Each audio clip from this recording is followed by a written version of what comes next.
All right. Hi, everyone. Good morning. Good afternoon.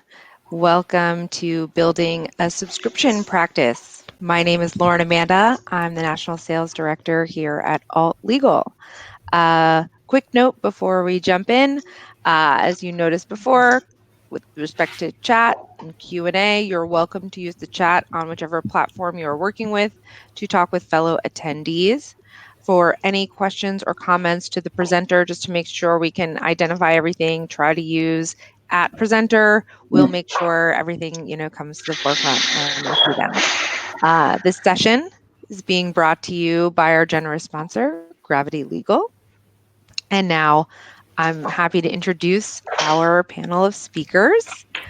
Jason is the principal attorney at food law firm Jason Foscolo PLLC, where he provides legal counsel to food businesses and commercial farmers. Jason's firm provides general counsel legal services on topics such as food labeling compliance, product recall management, commercial contracts like co-packing agreements and private label agreements, and liability issues. Jason is a former judge advocate in the United States Marine Corps, where he served his country for 5 years and honed his legal experience in criminal law, installation law, government ethics, and contract law. Jason lives in the Hudson Valley of New York with his wife and 3 kiddos, where it's chilly, and he spends his free time traveling, foraging for mushrooms. Chanterelles are his favorite. Cooking, hiking, gardening, and eating things across the home range of the Hudson Valley. Thank you. Jon Tobin is an attorney focused on helping creative professionals and businesses use law to succeed. A graduate of UCLA School of Law, Jon studied intellectual property, business law, and international law under the nation's top-ranked practitioners. Before studying law, he worked for years as a designer and software developer. Jon deals with matters involving copyrights, trademarks, software, design, licensing, business, art law, and contracts. Jon speaks and writes regularly about legal issues facing technology and creative ventures, and have given talks for the American Institute of Graphic Arts, the California Community Foundation, UCLA Law, and at a variety of design and technology conferences. And Kimberly Bennett. Kim is an avid traveler, lover of technology, legal industry disruptor, national speaker, and attorney who runs K Bennett Law, LLC, a boutique virtual trademark and business strategy law practice offering on-demand and subscription legal services. Her practice focuses on helping industry disruptors and social impact organizations build bold brands, grow their teams, and generate sustainable revenue, which is what's important.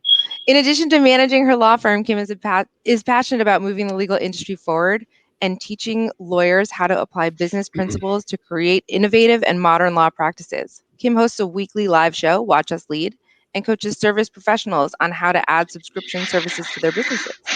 Kim runs her tech-enabled virtual law practice from Atlanta, Georgia, and you can follow Kim at K Bennett Law across all social media.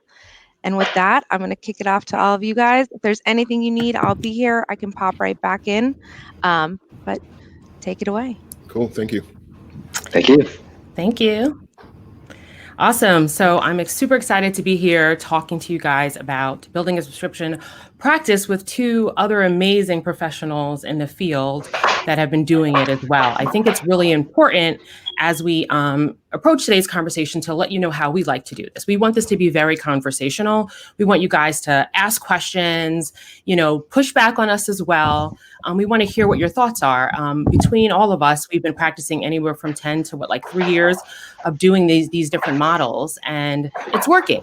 So we want to talk to you about what's working, what's not, what some tips that you can do in your practice, and also kind of get through some of the roadblocks that we've seen when others come to us. Because I think at this point, all of us have had people ask us, well, does that really work? How does that work? Are you pricing right? What technology do you use? All those amazing questions. So we're really excited to have this chat with you. And we already did a quick introduction. So they gave us introductions. I would love for maybe kick it off with Jon, just to talk about your journey to starting a subscription law practice. Yeah, you got it. Thanks, Kim. So I started a law firm, I think it was in 2013, standard law firm. I was doing hourly and flat rate work. And then I realized there was sort of a gap in what I was offering. And that gap was when people have small legal questions or things that didn't quite fit in on a flat rate project, it would be really hard for me to give them service, hard for me to help them. So I decided one way to do this would be to create a subscription where people would have access to me and my team, be able to talk to us about anything that's coming up. And it was really about making a proactive resource so people could contact us before legal problems became big, because that was really able to help people. Otherwise, they would wait. They would wait like 6 months after a dispute or some issue, and then it would be expensive. I'd have to give them bad news. Hey, we can't do your trademark, or you have to go to court or whatever. So the subscription was really about helping people prevent by giving easy access to an attorney. So that was sort of the genesis of the whole project. Awesome. And what about Jason? What was your journey to launching this subscription practice that you have today? Almost identical to Jon's. I noticed the same types of problems.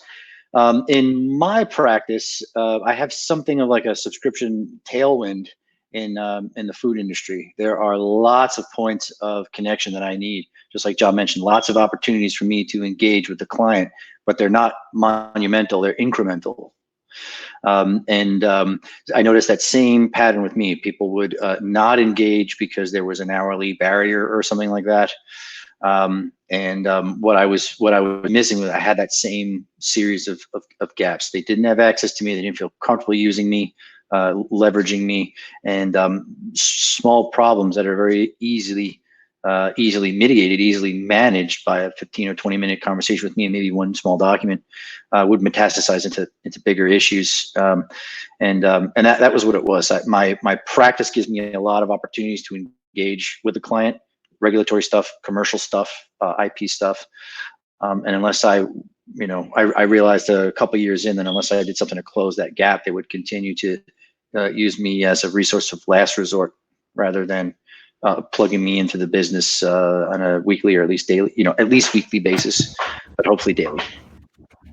Yeah, for sure. So I love to tell a little bit about mine too. So like them, when I came out of law school, I actually went into corporate and I didn't go into a firm. And so my first encounter with practicing as a lawyer was in a business. And I think that set the stage of where I am today. And like Jon, we both have some social science background too. And I think my social science background also set the stage of where I am today. But that experience led me to see what it was like to work with a client ongoing, and actually in-house multiple clients ongoing, internal clients ongoing, and what it felt like to be a part of the business and use my legal expertise to solve business problems.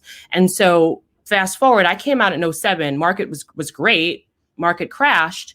And when I came out and I started doing the traditional way, I lost a ton of money. Money became the biggest friction point sometimes between clients. And I thought there's got to be a better way. And so I simply went out and pitched it to a client. They said yes off the top. And I always joke about this. When they said yes, it was so fast as a negotiator, it hurt my soul a little.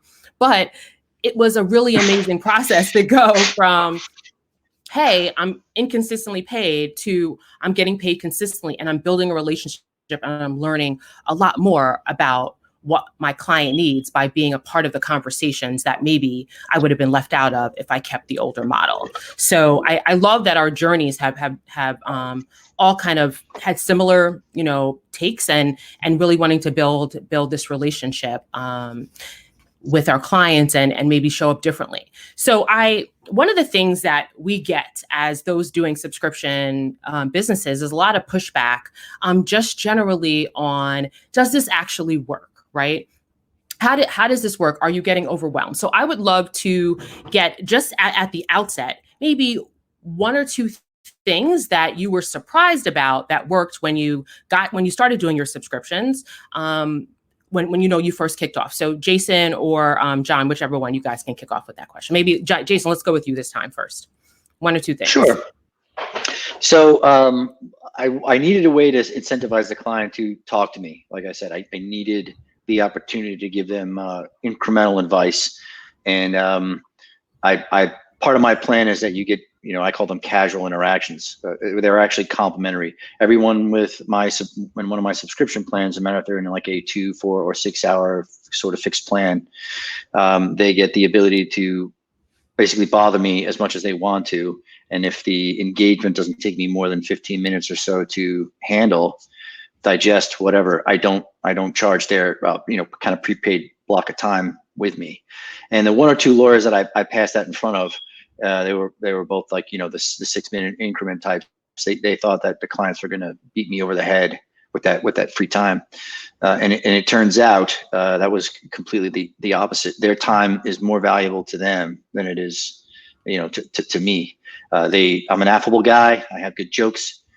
And I make the subject matter approachable. No one wants to talk to me all day. They want to get out of the office too and go play with their kids or do whatever they got to do. So that was a surprise to me, a pleasant surprise that I gave them this village common and they didn't abuse it. They're very respectful of my time, and I that's the most valuable part. That is actually the most valuable part of one of my service plans is the free time that I give them. They get reassured. They get an opportunity to talk to me and say, yes, this is something that I can handle. Don't worry. We'll move around your curriculum a little bit, and I'll escalate this, and we'll leave your label review for next month or whatever. But having me at arm's length and not getting nickel and dimed is, the thing I thought they would abuse, and they haven't. And it's actually the central focus of the whole subscription service for me is the time that I give away. I love that. What about you, Jon? One or two things. So actually my experience is really similar to what Jason was saying. When I first started this subscription, and even now, people will ask me, aren't you afraid that clients are going to call you all the time, right? That people are just going to see unlimited phone calls, because that's what I do. And they're just going to schedule call after call after call. I've had hundreds of people in the subscription, and I think we've had maybe 2 or 3 people total where that's been an issue. So I think it's one of those issues where as soon as you say subscription, that's what people are afraid of, that's going to happen, right? And so, one of the things you also have to keep in mind is you don't have to let everybody into the subscription. So if somebody is intent on doing that, you can always say, hey, might not be a great fit for you. But kind of like Jason was saying, people have lives outside of their relationship with their lawyer. Like no business owner is looking to invest a whole ton of time talking to me for hours a week. That just wouldn't be tenable for their business. That would actually harm them.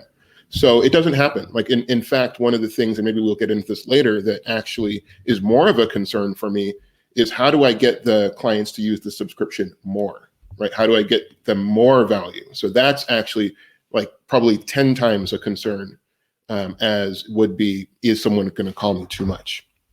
I love that. And similar, right? And for me, the two biggest things are developing deep relationships with my clients, like really getting to know them and getting the joy out of practicing, like getting exposed to just pieces that I think in small law you may not get exposed to if we stay in a very transactional like relationship. So getting deeper, getting the more complex things, but really developing that relationship. And the other thing is really the freedom that it's given me, right? It's like a kind of thing that's helped because like we could be here right now and I'm getting paid today, right? Like I'm here getting paid happily and still being able to show up and serve and create the impact that I want to help my clients create that impact. And so those, developing the relationship for my clients and also be able to, fund and really leverage my impact by having a sustainable, scalable way of showing up for myself and my clients. So before I go further, I wanted to just kick it off with some questions because like I said, y'all, we like engagement. And so James, I see your question. We're going to get to you and everyone else that's putting it in there. So make sure you put your questions in because you're here right now because you had some questions because you thought subscription might be a thing that might work for me. Or maybe like James, you're trying, it's been tough and you're trying to get through it, right? And so we want you to use this time with us to ask us. I've been doing it for a decade. Jon, you've been doing it for 7 or so years, I think, right? And Jason, you've been doing it for 3, am I right? Did I say that right? About 3 years? How long have you been doing it, Jason? 7 in my practice, 3 years as a pure subscription guy. Yeah. So like between all of us, one, we've been practicing for a while, but also we have so much practical, real life, on the ground knowledge of building this model that we want this to be a really engaging conversation. But let me set the stage for one quick second about what subscriptions are. I definitely have a point of view about subscriptions. And if you ever heard me talk about it, I'm going to talk about it today. But I want to set the stage so we're all on the same page. So what are subscription legal services? So real quick, subscription legal services, to me, just keep it really simple. It's a set of services or products for a set fee for a defined interval for a particular client, or customer. That's it.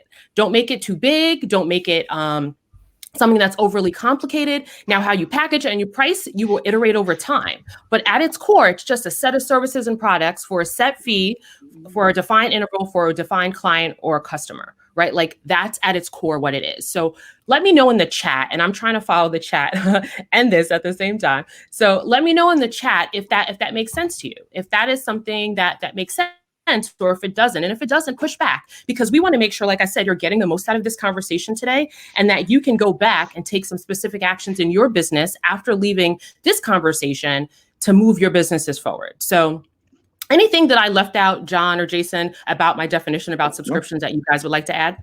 No, it's solid. It's a good one.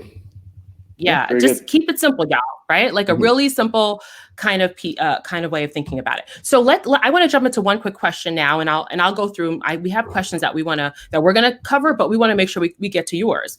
So James says his firm has been trying to work a subscription practice all year, and it's been tough. And so he's really happy to hear. So getting over that hurdle, right? What was like when you guys first kicked off your subscriptions? What was maybe one of your biggest hurdles that you had to get through or get over when you first started this model? I think, there's a lot of hurdles, and there's hurdles to this day. But one of the first one was defining the scope. And I think I saw that maybe in questions on the side here, but really sort of saying, here's what we're offering and here's what we're not offering. So in a way, packaging it like a product. So, this is included, this is not included. So really defining that scope, I would say, is a good first hurdle to address, and there will never be an end to hurdles, right? So we're always going to have a new issue that comes up after we solve the last one. That's just the nature of running a business. So yeah, I would say that was the first thing I had to figure out, is defining the scope. What about you, Jason? Same here. Yeah, same here. I kind of refer to it as a curriculum, right?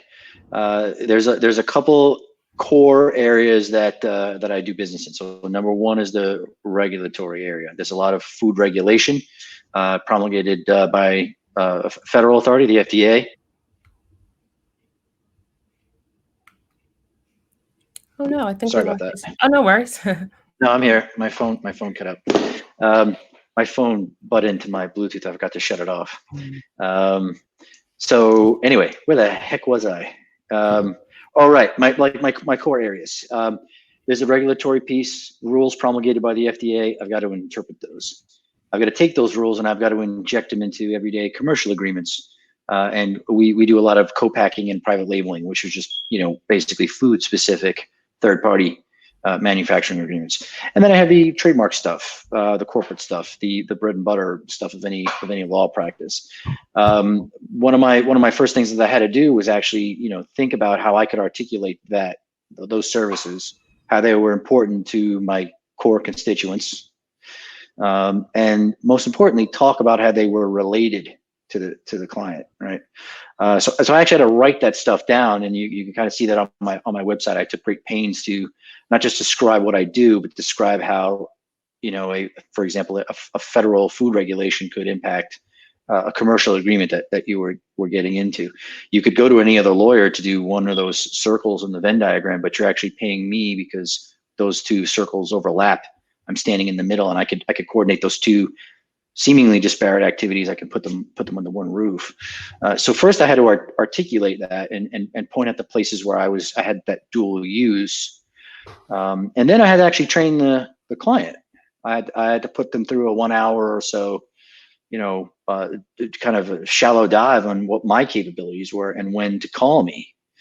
So I did have to put in some time for that. It wasn't always intuitive for them. And I had to let them know, I had to instruct them. Here's how you utilize me for your factory or your business. So that was pretty useful. That was the thing that got them to engage and use that time. I love that. Teaching them how to allot it was critical for me. Yeah, I love that. I think, one of the things about this model is that, we have to teach our clients how to do it differently because we have already set it up as an industry to come to us when you are in a fire. Subscription services are about coming to us proactively before the fire. A great analogy I like to use is to say, hey, we are not firefighters. We can be your firefighter. But if we are a firefighter, you get firefighter pricing, right? You get putting out that big flame. You come to us last minute. We need to go after and throw everything at it to really kind of settle it down. Versus if it's a little flame or a little flicker, we can put a little water on it and it can go out really fast. And so the goal of this model is to move to a proactive model with your clients. So one thing I want everyone to think about right now as you're sitting here, grab a piece of paper, open up your phone, jot it down. When your clients come to you and they ask you, and they tell you about an issue, do you ever ask yourself this one question? What if they only came to me before this happened? If only I got to them before this, we could have done X, Y, and Z. If that is the case, right, then you have the workings of what a proactive model could look like, what a subscription model could look like, because you can go earlier in the relationship before you're in the fire and start dealing with the flame. And maybe even before the flame, you can get while they're thinking about the thing that might spark the flame. And it's about the sticks and all the other pieces that start the flame, right? So getting into that way of thinking about it. And so for me, going back to the hurdles, for me, the thing after doing this for some time, and I looked back and tried to see what it was defining my audience, right? That was really, for me, getting clear on who I was serving. Because I think we all hear it in the world, and it's so true. And I know it's hard for us, particularly as lawyers. We go into law school and they train us on all the things. And not everyone here is a lawyer, but like for those that are, right, that you're trained on all the things. You're supposed to know a little bit about everything. You're going to be dangerous. You come out, your family thinks you know a little bit about everything, but you don't. And then you go out and you start selling as a business owner. You think you need to show up that way. But like this model is about really identifying who you want to work with and like who are the right people for it and really getting clear on who you're serving. And so for me, getting really clear on that, and that's like Jon was saying, it's not a done today and I'm finished, right? It's an ongoing iterative thing that I'm always working on. But getting clear on that really allowed me to shift how I showed up in my firm and in my practice and me doing the subscription legal services, and also how now for those that I coach and do this to help them do that as well. So I think that's really great. Any other thoughts that, thinking about that fire, do you guys have any other great analogies that you might have used in the past when you think about subscriptions, whether you're talking to your clients, helping them to understand, why they should bring you on earlier, or when you're talking to fellow, colleagues about subscriptions? I've used the same fireman metaphor before. So I've said that to clients. I've used that exact metaphor in my pitch to clients. It's precisely what it is by nature. For me, it's also pitched as fractional general counsel, right? Every big food business has fractional general counsel because they need one. For businesses that are 50 million and below, they still need one just the same as Tyson Chicken or Kellogg's or whatever, but they can't afford it.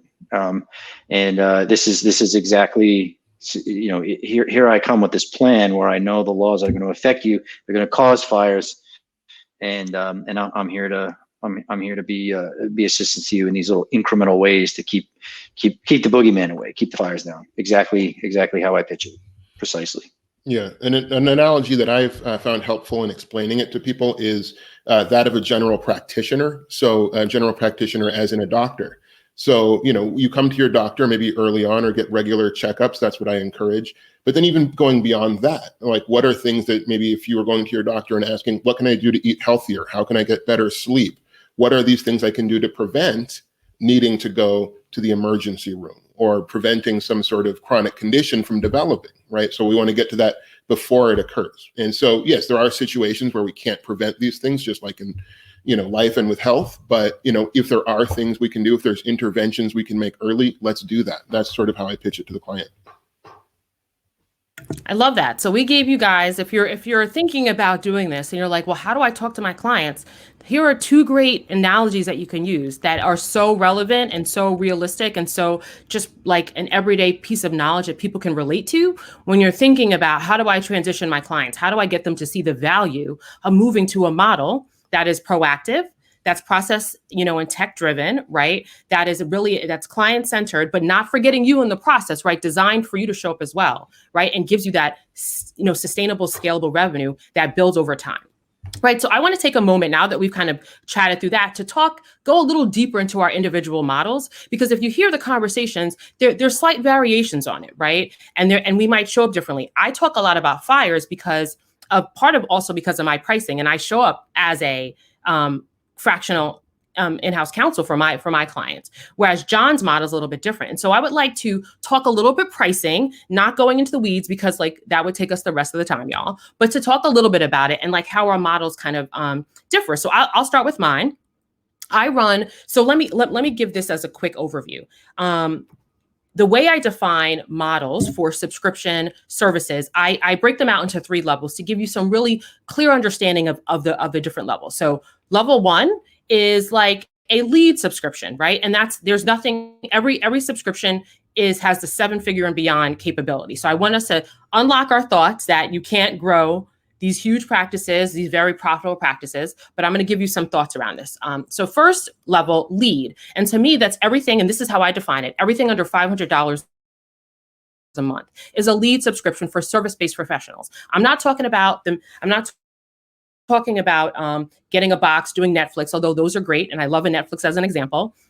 But that's a lead subscription for service-based professionals. Between like 501 and to 1,000 is what is a lead plus subscription, and then 1,000 and above, or 1,001 and above, is a premium subscription. So just to kind of give you guys a small framework around what I'm talking about, I do a premium subscription. So my subscriptions are 4-figure and beyond subscriptions per month per client that I work with, right? And I've designed that because I know how I show up. I know the type of services I want to deliver. And I've offered a range of models. And I thought this one best aligns with the current structure that I've set up, the current business model that I have around my business to grow and scale. So I do a premium level subscription that provides fractional support to my clients. So talk about your pricing a bit, Jon, because I love talking about yours, because I always get some pushback about yours when I'm presenting about it. So I want to hear you talk a little bit about yours as well. So anyway, my subscription is this. I was going to comment on the pushback comment, but I'll save that for later. My model works like this. So I decided early on. Go for it. Okay, save it for later. I love it. But anyway, my subscription works like this. It's a $95 subscription. And what I wanted to do, again, is break that barrier. I don't want people to feel like I can't afford a lawyer.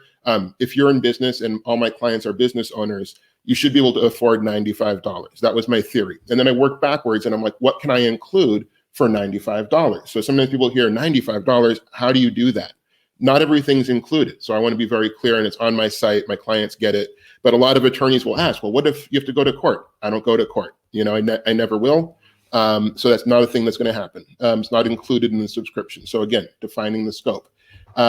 What we'll do is, so for that price, what clients get is access to our legal counsel. So we have phone conversations, we look at documents together. And if there are things that come up that need more sort of service, like registering a trademark, setting up an LLC, drafting a contract, we do those as flat fee matters. If there's something that's outside of our practice area, like litigation or estate planning, we refer them. So again, it's very much like a general practitioner doctor. So if somebody's having a heart issue, might be able to say, hey, looks like the heartbeat is kind of weird. I suggest you talk to a cardiologist. And so my sort of situation is that. But at least I'm a first point of contact for the legal system. So a lot of my clients, they can come to me and then I can refer them to other lawyers. So that's kind of how it works. And so in a way, yeah, it is lead, but at the same time, the fees that people pay make it a self-supporting business. So if I didn't make any other fees, if I didn't do any flat fees, our business is fine and it works. Awesome. I love that. And lead subscriptions work, y'all. Like, it is a full model that you could build all. And Jon, like he's saying, is just he does extra things because that's his choice. And he can design a business with his partner that they want. And that's really what's most important when we're thinking about this. What about you, Jason? What about this? A little bit about your model, because it's between the both of us, right? Yeah. So I've got 3 plans: a 2-hour, a 4-hour, and a 6-hour per month. Hours do not roll over. It's use it or lose it. But it's basically my way of saying, look, here's your legal budget for a business of your size. When I make the recommendation to the client, I say, look, you're a startup. I don't need to live here. Give me 120 days at 2 hours a month, and you'll be basically trained. You'll be a basically trained food business by the end. Or the other type of client is a no kidding factory with revenue of X number of millions that really need ongoing legal assistance for an indefinite period of time. Those are the two categories of clients that I have. I do that deep dive with them at the beginning of the relationship. It's complimentary. I eat that time. I work with them to identify their needs. I recommend a plan, and we get going. It's use it or lose it, because I actually have told them at the beginning of the relationship, these are the things that you need. So for the the startup type clients that need me as a basic training instructor, I tend to use every minute of time. But for the factory types, again, this is one of the many tailwinds that I have working for the food industry. These folks are manufacturers, so they are used to line iteming things on their budget. They know what they spent last year on legal, and they know with me, we can smear that out over the course of a year, and I will be the fireman for them. And then they send, they send everything to me. So I am their first point of contact. But I'm also, and I am a general practitioner, but I'm also like a part-time radiologist, part-time oncologist, part-time ear, nose, and throat guy, right? So I have these other special disciplines that I can't get any place else. And when those functions do come in, I could take those in-house. With this general counsel model, I completely understand that even the most sophisticated general counsel at a giant firm, giant food business or something like that, they can't handle everything. They're not going to handle some obscure tax matter. They're going to go out of the house for that, right? So basically, I treat that budget with me as the company's legal budget, and I feel, for better or for worse, I think it's probably for worse for me, but I feel proprietary over that budget. If Tyson Chicken's general counsel goes over their budget, they're gonna be held accountable for it, and they're gonna have to justify at some point, we're paying you. Why are we paying this other person too? So I have to manage that expectation, and it's what these manufacturers get out of it is a resource allocator. They get me trying my damnedest to come in on budget and meet that 4-hour or 6-hour plan that they picked and not go over, because again, I'm always aware that I'm accountable to them, and I feel the obligation to come up with these special disciplines that they need. I love that, and I've been pretty good at that. I love that you're bringing this up, and this is really important in this model, right? We are engaged with our clients, y'all. Like we like it, and even John, you heard John say, at $95, his thought is, how do I get my clients to use this more, right? This is not a model to say, "Ooh, I don't want to be around my." It is to say, I want to be engaged with them. Now, you could design what that engagement looks like. That doesn't mean you have to be on the phone with them all the time. That doesn't mean that you have to be on emails with them or in meetings with them all the time. But you have a scope of work that you've set out. How do I get them to utilize it? Because you have goals for your clients. And my philosophy for legal, particularly all of us probably mainly deal with businesses, right? In this space, we do trademarks, right? Or some form of IP that, even if it's individuals that are trying to build a business or build some type of thing around them, that we want to be a revenue generator, not a cost center. And there's a lot of opportunities to be revenue generators for your clients if you think outside the box. And this is one way, when you move away from the traditional model, to do it. So I want to do a little pushback here in our conversation, because if you guys know anything about me, I have very hardcore feelings about subscriptions and how they should be designed. And so if you hear Jason's talking about designing it one way, John has it set up. So one of my core beliefs, and this is going to be a little pushback to Jason about subscription services, that you should not do anything based on hourly. And so I know that that's not exactly how yours is done, Jason, but for me, when you're doing a subscription, you guys, this is to move away from the hourly model. This is to stop trading time for dollars, and instead, let's develop value. Let's figure out ways that we can show up differently than maybe what we were taught in law school or in our professional growth, as whether it was in business or whatnot. What is a way that we can show up differently that really responds to the needs of our clients throughout a particular journey that they're on with us, right? And so one of my core beliefs, and I'd love to know if you guys have like one hardcore, so just one hardcore core belief about subscriptions that you believe everyone should consider. So mine is, you should not use hourly billing when you are designing, scoping out, or selling your subscriptions. You do not want your clients thinking that way. So what about you, Jason, quickly, and then we'll go to John. Go ahead, Jason.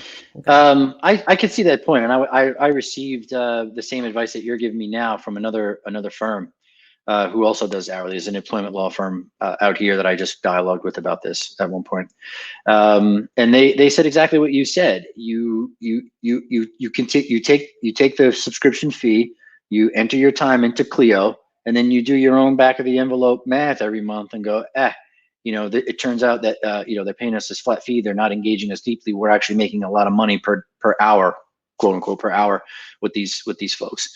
And I could completely see that. And I may go there one day. I may absolutely abandon. I may absolutely just say, look, we have 3 plans. You pick the one that's appropriate to you. And if I feel they're overutilizing me, I could re-engage with that conversation. But the hourly metric that's in their plan is kind of just my benchmark. I go over that hourly estimate all the time, and I do that so the client. It's me sticking to that hourly service plan is my way to keep the client to be defensive with the client and say, look, no, I'm actually, yes, it's move it or use it or lose it, but I'm consistently overperforming for you, and here's my record, and you're actually getting better value than you thought. Like that's why I stick to the hourly. It's a defensive gesture for me, but I can completely see the merit of abandoning it altogether and being a little bit more freestyle. And so I still want you to get back to your one thing, but before I want to actually hear Jon's view on subscriptions and hourly, just because I think it's a good conversation, because a lot of us that are listening, you're probably like, well, I still bill by the hour, which I hope you don't, but you still bill by the hour. And you might think, well, how do I move to this? So Jon, what are your thoughts? Yeah, so very rarely will I do hourly work for our subscription clients. It's usually because there's some open-ended thing. But like I said, honestly, that's probably 1% or 2% of the work that we do. If there is work outside the subscription, it's typically flat fee. Now, one of the things I will add that's sort of my belief behind subscriptions is lawyers offer value other than simply time. So that's one aspect of the hourly thing that you're talking about, Kim, but it also goes further, right? So obviously one way that I can provide value and my team provides value is by talking on the phone with clients, meeting with clients. But there's other things we can do. We can create content for clients. And so as people are thinking about subscriptions, also think about that. Consider, just because you made a subscription doesn't mean now you're sort of committing a certain amount of time to it. Although you might, there might be a level of time, obviously, that you're going to commit to it. There's other ways you can add value to that subscription. I love that, right? Thinking about it. So that's good because I agree too that, there's other ways for us to show up. And if we flex that creative muscle and really get curious about what our clients need and actually what our expertise really involves, you could bring so many other things in it. I am a everything but a dissertation kind of gal. So I bring a lot of psychology into how I show up for my clients, and it really pays dividends, right? It's just so useful that if we only stick in this box of how we show up, it's going to get tough for us to stay as proactive. So get yourselves out of the box and think through some other ways. So we have a couple of questions. So this is from Christy Cook, and she asked, and this I hear this a lot, and I would love to hear y'all thoughts. Do you find your clients prefer the term subscription or retainer or something else? What about you, Jon? I tend to see I get a little defensive there. I make sure that they call it a subscription, not a retainer, because a retainer has historical baggage. And this is not attorney insurance. I'm here. You got to call me once a week at least to plug me in and let me know what's going on. So I don't like when they use the word retainer. It's a misnomer for I think it's a misnomer for what I do. Yeah, and further, a lot of my clients don't know what a retainer means. So if I say retainer, they're like, "What are you talking about?" They know what subscription means, and so one of the key things I have to do is make sure I'm communicating effectively to my clients. So I don't use the word retainer. Yeah, similar for me. I don't either. And retainers are different. Retainers do have the baggage and they're not subscriptions, right? Subscriptions is proactive. A retainer by nature is an outdated model about really, holding money for what if, right? Yeah, you have us on hold. We're going to keep that money, because retainers versus advance payments, and go check your ethics. They are differences, right? But retainers are holding your money. I'm getting paid to hold me just in case something happens and I'm going to get that money in. That's a really harsh way, and why people didn't love attorneys, right? It's like either I keep them on hold and I pay them all this money, even if there's nothing big, just in case I need them, or every time I call them, they're going to get this bill because I'm afraid to call my attorney. And so subscriptions are about, hey, give us a call, or hey, send us an email, or hey, check out this document we just gave to you, or hey, look at this piece of content we just delivered to you, as Jon was saying, right? And it's about being proactive. So I would say to you guys, don't use retainer, because it's not a retainer model. This is a proactive and a model where we are involved with what you're doing. We're not just waiting and reactive, right? So we are the putting out the low flame, not putting out the big fire. So that's a great question, Christine. I think it's a good distinction to make. So Meredith is wanting to get it. Meredith asked, she wants to hear a little bit more about how you guys determined your pricing. So we talked a little bit about that, but like just quickly, for me, I'll talk about how I did it. Trial and error. Like in the beginning, it's trial and error. Now I have a framework for you to develop pricing, but I use profit first principles as cash flow principles around pricing. So if you don't have profit first, go grab that book. I'm not an affiliate, but I think it's a good cash flow management tool to use as you're thinking through your subscriptions. But I started with, hey, what can I get paid doing these things and not have a contentious relationship with the client that I'm serving? And then I moved from there. That's how I started. Today, it's way more intentional. So I would tell you today, be intentional about pricing. There's ways to think about it, but that's what I did. What did you do, Jon? I arbitrarily decided based upon market position. So I decided I want it to be $95 a month, and I worked backwards. What can I provide for that price? So I didn't decide what I was offering first. I decided what's the price going to be, because I have an intention here, and the intention is I want business owners to not be afraid of large legal bills. Huh. I started off of like my notional, hey, what should a guy who's been doing this for so much time get, basically, and then I discounted the first plans. I discounted ludicrously below that because I didn't think anyone was going to go for it, and then I just ratcheted up the price until the leads didn't close. The leads stopped closing at a certain price. So my closing, my closing percentage on those leads started to decline, and that's where I stopped. So it's a very meat-headed and ham-handed way to figure out what my price is, but I think I got a pretty good idea of what the market will bear for me at this point. And I didn't do it in a really fancy way. I just kind of clubbed it. So the one thing I want everyone to take from that is, if you're thinking about this model, just go do it, right? Like, yes, you can work with, those of us that coach on this or whatever, but if you're just like ready to go and do it, like just do it. Because the thing that's stopping you from getting the recurring revenue in your business is probably just you and mindset, right? And so just really shifting how you can show up and how you can just say, hey, one client in my business, what would it be like if we worked like this? Hey, here's what I'm thinking about pricing. Let's test it out for a couple of months. Let's do it. Imagine what that could be for you and your business if it just worked. And I'm going to tell you, it probably might just work. So why not just try it, right? Okay. Yeah, neither of us had a very sophisticated way. It sounds like we all improvised our way into, figuring out what our rate is. That's a thing that lawyers don't really do by nature, is wing it. But it sounds like we all winged it a little bit, and that's how we found success. So that's a trait I think we all have in common, is that ability to just roll the dice. That may be the secret right there. Yeah, I think not being fearful, right? Like one of the things, we all had a conversation before we came live today. And one of the themes that came out of our earlier conversation was that we were all okay with failure. I talk about it a lot, and I think it's so important.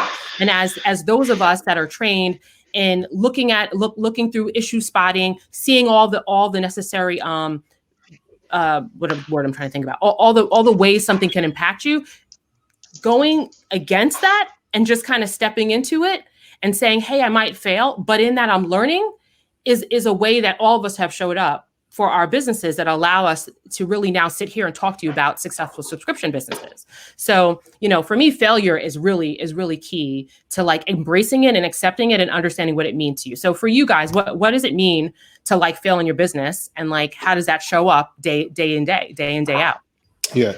So failure is a good term, but what I also say is I look at it like feedback. So if I make a mistake, if there's something that wasn't a great idea, I always ask myself, what can I learn? If a client is upset, and it happens from time to time, where a client is upset, what could I have explained better? So really, for me, failure is good, but the real formula is getting feedback. And I think, I'd say for anyone doing a subscription is get feedback as fast as possible. Put something out. If somebody's abusing the system, figure out the safeguard that you need. But you have to go out there and try something to get that feedback. Failure for me is getting dropped by a client that should keep me around forever. That to me is what defines failure. And I pretty much, whenever that happens, I do reach out and I have that difficult conversation and I say, thanks for your time. Please let me know what I could do better. And that actually hasn't happened that often, but you have to have the power of facing, because you could fail as an attorney. You could also fail as a business leader for us. We have those two times that we can fall on our face. You got to have some fortitude to be able to confront when you get canned, and then ask those questions. And that's my process. Yeah, Only and happened I think once or twice, maybe. Yeah, and I think the thing to take from that is like, it's okay. Like it's not going to be a perfect model out the gate, right? No business is perfect. You're not a perfect human being. None of us are. And when you have hiccups along this journey, just address the hiccup, get feedback like Jon was saying, and then keep it moving. And then insert that feedback into your business and keep it going. And so that's what subscriptions allow you to do, right? Because we're getting paid every month ongoing, and we can forecast it out because you have a gauge of what's happening with your subscriptions, whether that's, at the $95 level or for me at the, 4 or 5 figure level. I know every month what that one client is doing and if they're happy or not. And so I can gauge, and predict what I need to do so that I can put the time in to develop better processes, better systems, better value for my client to keep them ongoing because I understand their needs. So we have a question from Todd, and I would love to see what you guys say. He's interested in understanding what the subscription is actually for. So we talked a little bit about pricing, maybe just talk a little bit about like what's in your plans and if it's different, do you guys have a different plan for litigation? So I can talk to a little bit about that. And then his final one is does this differ from a flat fee? So first question is what's in it, right? Like, what's actually included? Do you have a different plan for litigation? And then the final one is this differ from a flat fee? So I'll start off with saying that one, I'm very transparent. So if you go to kbennettlaw.com and you go to my website, you will see what's in my subscription. Is that every single thing? No, but it is a marketing page. It is a sales page to bring people in the door, right? But you can see what it's there. My pricing is published, and what's generally included is published for my clients, right? Or my prospective clients. And I, as a firm, do not do litigation, right? Like that's not the thing we do. We don't want to. And just like Jason was saying, and Jon was saying, I can send it out to other attorneys that we can partner with, and then they can take over the litigation. As what would happen if I was in-house. I'm not probably handling litigation. I'm giving it to a litigation firm. So that's what I do. And how does it differ from flat fees? I look at subscriptions as flat fees on like steroids. That's how it's like getting your flat fee over and over and over and over again, month after month after month. So it's like, but for that access to that set of services, right? And so for me, if there's something additional that's not included, and even at my 4-figure, 5-figure subscriptions, there are things that are not included. That is an additional fee if my client should choose to. So what about you, Jon? What's high level included? I know they can go to your website and see. So go to Counsel for Creators and see that. But go ahead and tell us a little bit. Yeah. So what's included? And what I tell clients is this: it's mainly about having access to an attorney so that we can figure out what your needs are and do that on an ongoing basis. So that means attorney phone calls, and that typically means document review. As of late, it's also meant we have additional content for our clients. So we create videos and write articles that are client only that really help people get deep into an issue and understand things better. So that's what's included. And I tell clients that, and often before signing up, I'll talk to the potential person or somebody on my team and find out, like, are their expectations aligned with what's on there? Because one thing I've learned is people don't always read your website carefully. So I have to explain that sometimes, and people will ask, well, what if I have to go to court? I'm like, that would be a referral to a litigator. How do you do trademark registrations? We do that as a flat fee. So even though it's all on our site, a lot of people don't read it. And so it's really, I think with subscription, the key thing you have to do, no matter what level, whether you're at like the 4 or 5 figure like Kim or at 95 like me, make sure that clients understand what they're getting, because people will be upset if they join and then aren't getting what they expected. Setting expectations is 100% right. Okay. As for me, each one of my plans comes with a reduced hourly rate in case the client needs an extra hour. So if you're on a 2-hour a month plan and you need a third hour, there's an ability for me to overcharge you for that. I never do that. I did that for a while, and I had a pretty high attrition rate because I started to treat those clients like piggy banks again, just like a typical attorney. So I just stopped doing it, and I took one step closer to Kim's freestyle. For litigation, I can do litigation, but everyone will just at that point will charge you hourly based off of your plan's reduced rate. So that's like one of the couple benefits of being in a larger plan is a reduced hourly rate in case you need that extra time. Again, I don't go over it, but for the little bit of litigation that I have done, maintain the client expectation. You've been with them for 18 months. You're their guy. They love you. You're getting that business. Though litigation is not one of the many hats I wear, I do work very closely with a gentleman that is his specialty, and clients have no problem accommodating that fee structure. Once on our introductory call, we talked about the word fidelity, and confidence and things like that. Once you establish that that relationship with the client, you tell them, hey, look, you're going to need me now more than ever. Here's what the deal is. That's you have an enormous reservoir of trust and confidence in that relationship that you can draw on to get that hourly rate. And that's how I do it. So I love that. And so we are approaching our last under 20 minutes. So I'm going to do one last kind of overview question that people ask, I think, a lot. And I think there's probably one. Well, I'm going to do 2 questions, actually. One overview for us and then one specific to Jon, because I think it's great for this audience. But the first overview question is, let's talk a little bit about tech, right? Because I think people want to know, hey, what tech are you using? How do I get up and going? How hard is it? Do I need all the things to build this type of practice? So, Jason, maybe quickly power through, what maybe is what was your beginner tech stack? Let's not talk about right now. If you can go back to that. Do you remember what your beginner tech stack was when you launched your subscription? I've always had Clio as my client management stuff. I used, I can't remember what the name of it was, but they had CRM software that they bought, and now it's Clio Grow. Well, it was Lexicata now. It was Lexicata. Lexicata. Mm-hmm. Lexicata. I use Lexicata not just for the client intake stuff, but for document execution. So if 2 parties needed a document signed, I would use Lexicata to make that happen. And then once that merger happened, the only 2 pieces of tech that I use are Alt Legal and the Clio with the Lexicata integrated into it, and that's basically everything I need. What about payments?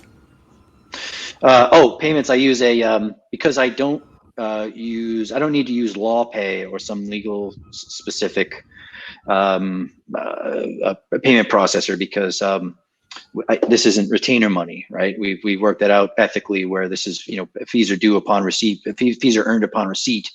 I don't need to pay for some fancy pants, LawPay type service, and I just use lowest bidder, for payment processing. And right now, for me, that's Fat Merchant, which is how we it doesn't integrate smoothly into Clio. We have to hand jam every month the payments that we're getting into Clio, but it's worth it because the rate's ridiculously low, and that's the suite. So yes, I forgot about the most important thing is getting paid.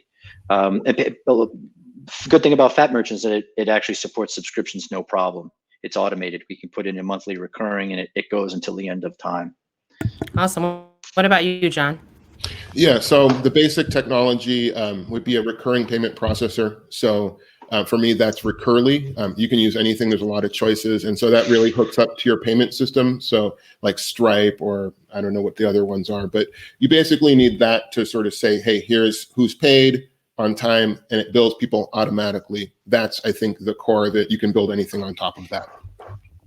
I agree. And for me, I used law payment. Like when I started 10 years ago, the tech was not where it is today, y'all. So what I'm telling you is you don't need all the tech. You just need a payment processor and pitching a client and keep it. And then you're good to go. You probably have enough in your current tech stack. Today, our tech, I don't know, my tech stack is high, but because I'm focusing on building out a very tech-driven practice, but that's not what you guys need. So I just wanted to get that out there. For tech, it's just keep it simple. You have all legal to still run all of your trademark and IP practice, and then a payment processor to get the people that are on to process it. So one of the things, as we're transitioning and with our last 15 minutes, I want to give a few minutes to Jon to talk about his journey of building a trademark subscription and pitching that and seeing what that went. I currently still offer it in my subscription. I think Jason said, I think you do, but I do offer it in mine. But I would love to talk about this journey a bit, because we're at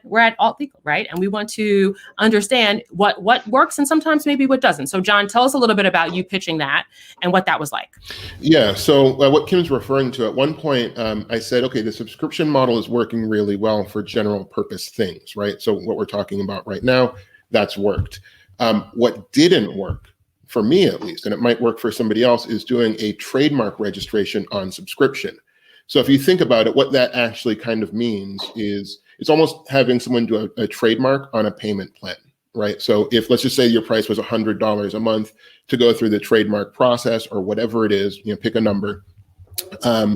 People are paying as long as the trademark is in motion, right? Now, the problem, as anybody here who practices trademark knows, it's not always the same amount of time. So sometimes, obviously, trademarks sail through, you file it, there's no office action, there's no interaction with the examiner, it just goes through, and 6 to 9 months later, trademark comes out on the other side, everybody's happy. What they aren't happy with is if, for instance, the trademark takes longer. Maybe they need more time to get a specimen together or whatever. So there's too much variability. And what I found with trademarks also is the clients are expecting a result. So with the subscription, it's really about the relationship, building an ongoing relationship. So if somebody wants a result, like I want a trademark registration, I found that for subscriptions, that doesn't work as well because they don't care about the other stuff. They're just like, do I have my registration or not? And that's how they're assessing value. So I found, it was too hard to sort of line up the expectation and make it work as a good business model. So that was something I tried and I didn't like. I didn't like the way it worked. I don't think it was a great experience, so I shut it down. So my point is, sometimes you try things and sometimes they fail. And I think it's an important lesson, right? Like as we're thinking through it, and to this day, I offer them on mine. And I think the tweak with what Jon did and what I do is it's one of the things that they can do. So we're doing that, and then we go to other things, and we have a process to kind of keep them moving forward and getting them, because I do work with clients probably a little more established potentially, that they're thinking about their portfolio, they're thinking about strategy around it, and so we can really get that in the interim times and build it really intentionally. So when you're thinking about this, build intentionally, y'all. Think really clearly about what you're trying to do and design it for that client, that specific client that really wants the thing that you're really trying to put out to this world. So we're gonna do like a fire round. We have like 12 minutes, I think, right, of like fire round questions. So I'm gonna try to get through some of the questions that are here because I think that's as important as us talking about our experiences. So let me try to get to the top. Okay, let's see. Are there state bar? So, I'll let one of you guys take each. So, are there state-specific bar ethics we should be aware of? Like, is it a lead service model acceptable if we're just referral work anyway? So, what about ethics? Thoughts on that? So, as far as ethics go, what I encourage a lot of attorneys to do is obviously read the ethics rules. I'm surprised at a lot of the pushback that I'll hear from attorneys who haven't read the rules. They'll just assume you can't do something because nobody has. And then it turns out if you read the rules, you actually can. Maybe there's a way you need to do it. But I think I'd encourage all of us who are here, who are attorneys, and even those who aren't, is go back and read your ethics rules, and sort of figure out how you can make it work. I've consulted with ethics attorneys. So when we first were starting this, I consulted and paid an ethics attorney hourly to work through a lot of the ethical issues. So you can spend time doing that. The irony. I wanted to be sure. I didn't want to worry about it, and I didn't want it to be a roadblock. I'm like, I came in with, how can I do this? How can I do this ethically? What things do I need to know? Right. Read the ethics, y'all. Don't assume ethics aren't there. Okay, so let's see. Another question. So someone was just asking about, and this was James from earlier. He's trying to do kind of the outside GC model, and he's had basically his client work ebbs and flows. Some months it's 5K, some months it's 20K, and he's having a hard time. Any quick tips on what he could do to kind of think about running a subscription to a very profitable business, but what that ebbs and flows in the flat fee work he does? And he's looking for brand growth, employment matters. Any thoughts from you guys? I could jump in. I would say, go ahead. Yeah. No, go ahead. I could maybe add something to you, but you seem to have a better grasp of the question. Well, I would just say, so Jason, this is not Jason. It's James Creedon, I think. Hopefully I said your name right. So for clients like that, I would take a moment and take a step back and say, hey, have a conversation with your client. What are their needs? What are their 6, 18, 24-month goals, right? Because if we're still dealing with what's probably happening right now with your clients and the ebb and flows, you're dealing with probably fire stuff, truly, right? When you could be dealing with proactive things. And so if you can get a big plan for your client ahead of time and saying, great, this is where you're trying to go, then you can really think long-term about what that relationship looks like and what you would need from a capacity perspective to be able to deliver, whether it's delivering projects every month or every quarter, whatever that time frame is. And so if you're trying to think about doing this with this particular client, I would just encourage you to have a sit down conversation with them and say, hey, we're looking to do something different. We see we've had this different levels of work. We want to get it consistent to be more proactive for you. So that's what I would recommend as a first step, and I would say, and in that, one of his other questions were, do you still charge for individual projects? Potentially, if it's outside the scope. So you talk to the client, scope it out. And if it's outside, yes, that's how I would recommend it. But first start talk to your client. Jason or John, one of you could take that if you have any other thoughts too. Yeah, I'm happy to eat it 1 or 2 months in a row. I mean, if one of my clients is on that 6-hour plan and I go 8 hours 1 month, I've learned that if you nickel and dime them, you will suffer some attrition. Yes. But if I'm running a deficit with them over 3 or 4 months, I'll say, hey, I've kept good time. I've always over delivered on my promise to you. It looks like you love the service. Looks like you are seeing the value in it, and it's time to create a new plan for you. It's time to think of something that doesn't make me feel like I'm getting abused. You're going to say it a little more gracefully than that, but that again is one of those things that we all had to do was drop the attachment to some hourly scheme that really doesn't work. And sometimes you're going to get beat up, but if you keep the data and you can confront the client and have a conversation with them and augment your number. You don't have to stick with that number forever. You pitch them again, pitch the same client again, and use that reservoir of goodwill that you established with them to get a rate that actually justifies your contribution to the company. All right, so this is lightning round. So all of us, let's keep our answers to like 30 seconds because I'm going to try to get as many of y'all questions in as possible. So is there an entry fee for entering into your subscription plans? Any of you guys have an entry fee? No, but there could always be. There's no reason you couldn't add that. You, Jason? You come on board, you pick a plan. You talk to me, you pick a plan after you see my price sheet, and you're a client within 7 minutes, and it's just as easy to get out of the plans as well. Your entry fee is your first month's service, and we could get you on board in an afternoon. Yeah, so for me, there is none. In the past, I have had one. And when I did a lower price subscription, that was just how I decided to design it, but I don't do that anymore. And so I'm a month to month, they can cancel at any time. And I'm okay with that because if they don't want to stay, I don't want them to stay. So no, so you can have it if you want to, but it's not necessary. Let's see.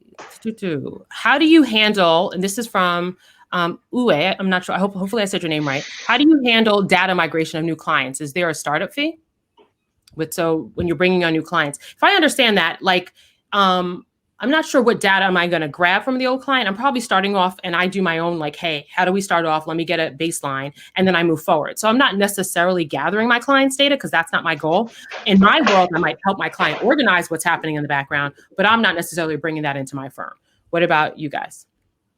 I generally, I mean, if data migration basically means bringing old matters or something into the subscription, that's not part of it. And if it is, then we just do it. I don't know. Yeah, and I'm sorry if we didn't get that question about Jason. Lexicata and Clio. Again, I make the client do all their own intake on Lexicata, and they give me vital information about their business that's going to help me pitch them better. And then from then on, whatever we need from them gets automatically. We do a lot of download and upload stuff. We use that part of Clio quite regularly, where we have a shared folder with the client, and whatever, if they need to get me old, corporate minutes from their last meeting, they just drag and drop the stuff into there, and that's generally how we migrate. We build a library for the client over time that way. And one of the questions I have, and that's great, thank you for giving that. And I think here's the thing, guys.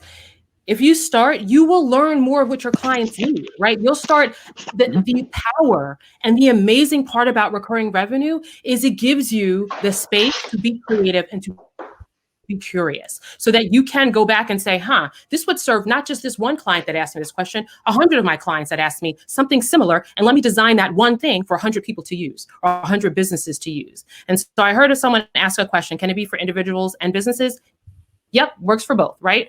And if we take it outside of legal, subscription is a business model that is growing 200% year after year. So y'all, it isn't going anywhere for right now.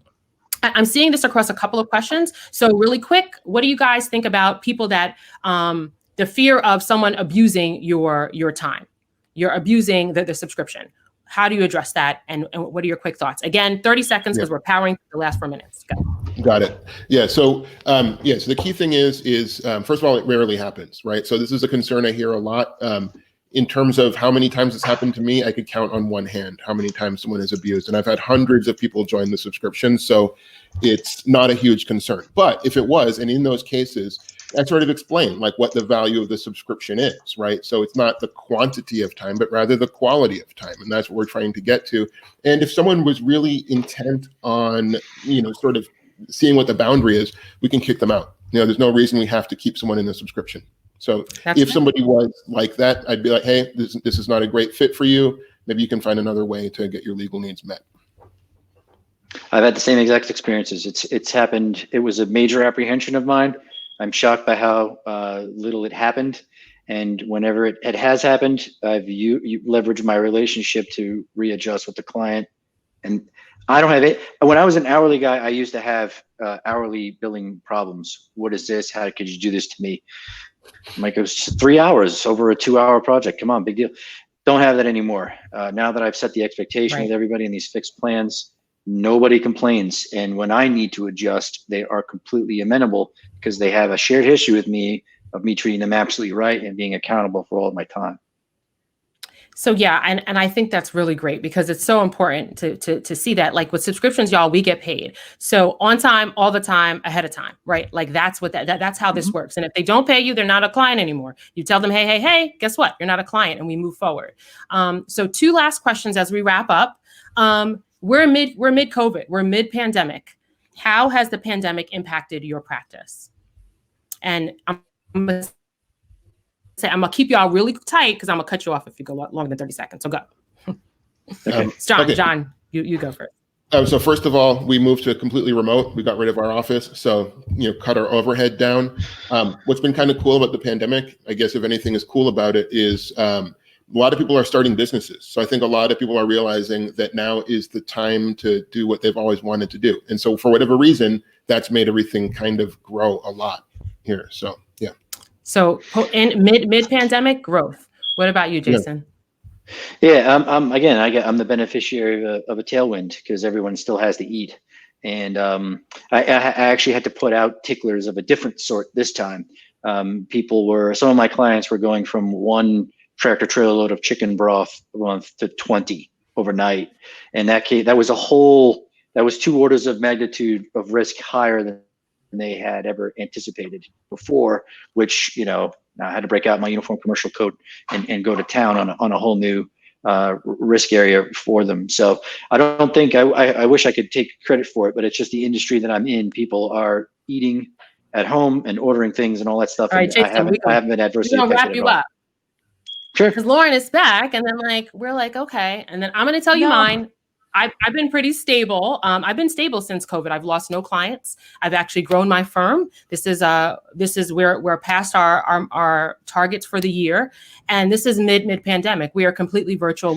I've been virtual for the past 10 years, so that didn't have to change for me. But what happens is we're relationship driven, so that those relationships were solid when the pandemic hit, and they still remained.